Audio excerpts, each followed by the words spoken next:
This is the Transformers Generations Windblade, which was released in 2014, and this figure is pretty bad. Well, so the robot mode is okay, it's not that bad, but the vehicle mode, that's pretty horrendous. Now, Windblade is the first Transformers character made by fans, and from what I've gathered online, this is the first ever figure of her. At least I think it is. Not too much going on the packaging side of things. She does come with a comic book. Here's a look at the back, showcasing her robot mode, VTOL mode, and some stats. Now, I have no intention of preserving the packaging. Here's the figure. Now overall, the character design of Windblade is really good, but this figure doesn't really do it any justice. The design of the figure isn't a bad design, but it's not the best. One thing to note about this figure is that it is pretty flimsy. A lot of pieces might just move out of place from time to time and not look right, so if you see that happening, I'm not sorry. The colors on this figure are mostly a red-black with some hints of blue and gold on it. Now these wings are pretty stiff and they can be difficult to move, and yeah, the connection on the arms is not the best. Now the instructions show the wings like this, but there is a hinge joint back here, so you can angle the wings and have it a bit more accurate to the character design. And if you look at the back of the packaging that I absolutely destroyed, you'll see that they're more angled. But it looks like they couldn't even keep that consistent in the comics. I mean, she could probably move them at will though. So what am I trying to say here? I don't really know. However, it probably is supposed to be like this anyways, but I don't care. Now let's start off by taking a look at the head of the character, because the head on this is very unique. You have this piece over here, which I'm not sure exactly what it's called. If you do know, leave a comment down below. And you have this whole black part right here, which is supposed to resemble hair, and you can see it's a little stylized. I added some lines just to separate it up a bit. And then right above the eyes on the black piece, you have some blue and gold paint on there in a particular design. The eyes appear to be blue as well. And then you have the red and black paint, which is supposed to resemble a kabuki style face paint. And the face sculpt on this figure isn't too bad either. Now these shoulder pieces should be out to the side. Let's do that. Now going down from her head, you have some collars on the side, which do restrict any side to side movement this figure could have. Underneath that, you got some bits of blue paint, and it does seem like this is already starting to chip.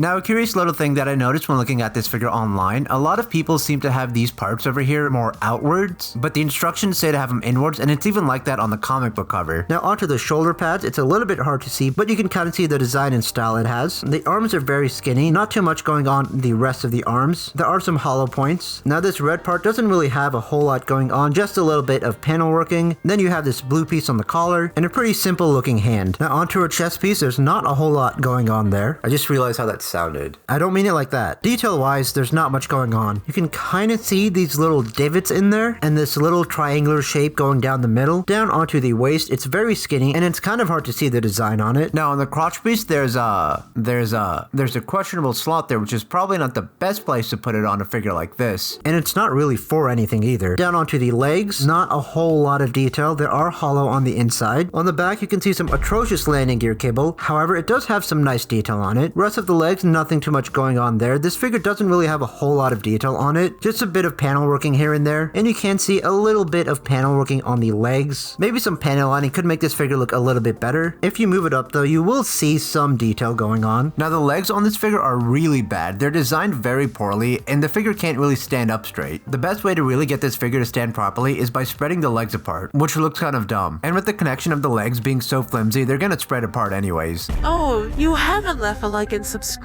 Yes, I have to step on you. This figure doesn't really hold in place very well, and these shoulder pads have gone back down. Also, these shoulder pieces just don't stay in place. If you ever move the arms, it'll go along with it. Now look at the back of the figure. You pretty much just have the nose cone. Now for articulation on this figure, the head can move up and down, so you can look down pretty far, and because of these collars, the side-to-side head movement is very limited. These shoulder pieces can move, and the arms are on a ball joint, so you can move them around. However, the wings do obstruct the movement, but with the way they're designed, they can also spin all the way around with the arms. So that's a little clever thing they did. The arms can move out, and because of how the wings are attached, they will move with the arm a little bit. Now there is a hinge joint over here, allowing for some up and down movement of the arms and wings. Like I said earlier, the wings are on a hinge joint, so you can get them in different sorts of orientations. There is bicep rotation. The arms have a 90-degree bend to them. The hands are a little stiff, but they can spin all the way around. They're very stiff, actually. Jeez. nice. Full 360 rotation on the waist. You can rotate the legs a little bit like that, and you can bring the legs out, you can bring them forward, you can bring them back all the way there. You get a knee bend, and you get an outward knee bend, and the heel can move, which it can be kind of flimsy at times. But other than that, there is no other type of foot movement on this figure, which really limits the dynamic posability that you can do with this figure without a stand. And don't mistake this for the stand port. This is the plugin for the stand. This is for something else, we'll get to that later. And the connection for the port is probably one of the best I've ever seen on a figure. Now these blades over here can spin, and you can rotate them around. More so for the vehicle mode though. Now for accessories, this can come out, and the instructions say that she can hold it in her hand, and I don't know about you, but this doesn't seem like a hand that can hold this. For example, I can try to put it in her hand.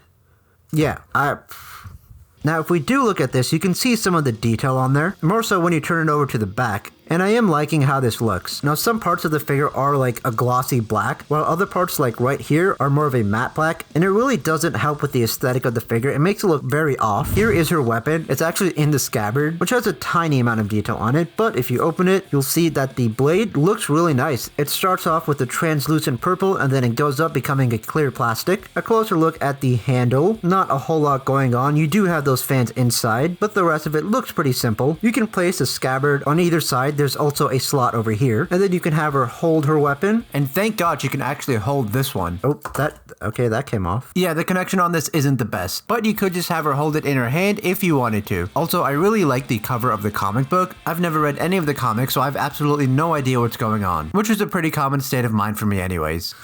Oh, that's a nostalgic smell. Now for the transformation of the figure. Now one thing I do like about this figure is that the instructions come in robot mode to vehicle mode, as well as vehicle mode to robot mode. First, let's bring down the wings. Now we can open up that chest piece and bring in the head, close that up, bring these leg pieces up and over. Same with this one, bring it up and over. Now rotate the waist around. Now rotate the bottom pieces that made the back of the feet and bring the heels up. Same with this one, bring the heel up. Now these do tab into place. Now let's bring that nose cone bit down, snap it into place. And let's bring these pieces out. Now if you don't have these wings just right, the figure won't attach properly, but it doesn't really matter because the connections on this figure are garbage, and this arm just keeps popping off. I find it easier if you keep the wings and arm out, hold it from here, and then rotate the wings in. Now use this hinge joint to bring both of the arms down. Now bring the arms to the side, flip the figure over, make sure everything's lined up, and then these pieces are supposed to tab into the slots on the sides. And now you just want to adjust the figure and make sure everything's in place, and good luck with that. And here is the final VTOL mode. Now the vehicle mode on this figure is not good. First of all, things don't hold in place very well, and it constantly falls apart. Things are going to just keep tabbing out of place. The top part doesn't look that good, and you can clearly tell that these are legs. And it doesn't really fit with the top of the VTOL mode. Also, these gaps are just really ugly. There is a bit of detail, but nothing too crazy. These can move out, like I said earlier, and you can have them like that. And if you look at the underneath, that's where it looks even worse. The arms don't really tab into anything. They're just kind of laying there on the side. There is some front landing gear you can pull down, and here's a closer look at that. You have the jets at the back and some tiny rivets and panel working throughout the figure. A closer look at the cockpit, it's a tinted yellow, and it's piss. It's the color of piss. You have the white nose cone over there. Now there is weapon storage underneath the VTOL mode. That's what this hole is for. But now you won't really be able to even display the figure in VTOL mode like this. Now before my final thoughts on this figure, a quick thank you to my patrons who support me on Patreon for only $1 a month. Overall, the vehicle mode is just really bad. It's not very aesthetically pleasing. The robot mode is much better, but it still has a considerable amount of flaws. Now if you enjoyed this video and want to see more reviews, check out these other videos that I have. Leave a comment below on your thoughts of this figure.